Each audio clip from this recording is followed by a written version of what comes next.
యాదుడు అనేటువంటి ఋషి తపస్సు చేయడం వల్ల యాదగిరి గుట్ట ఏర్పడింది. యాదర్షి యొక్క తపస్సే దీనికి ప్రధానమైనటువంటి కారణం. తెలంగాణ భాషలో కూడా యాది అనేది చాలా గొప్ప మాట. యాదిలో పెట్టుకో, యాదిలో ఉన్నావా అంటారు ఖచ్చితంగా. అంటే జ్ఞాపకం పెట్టుకో అని అర్థం. తెలంగాణ ప్రజలే కాదు, యావత్ భారతీయులు మర్చిపోలేనటువంటి క్షేత్రం యాదగిరి గుట్ట క్షేత్రం. యాదగిరి అన్న తెలంగాణలో 4వ వంతు మగవాళ్ళకి పెట్టుకున్న పేరది.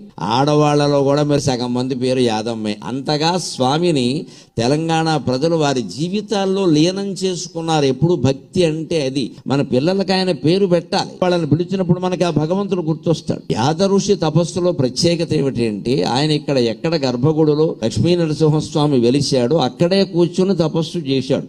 ఎన్ని వేల కోట్ల రూపాయలతో పునర్నిర్మాణం చేసిన ఆ మూలమూర్తి యొక్క వైభవానికి కించిత్తు కూడా తేడా రాకుండా చేశారు. అందరికీ నేను నమస్కారం చేస్తున్నాను.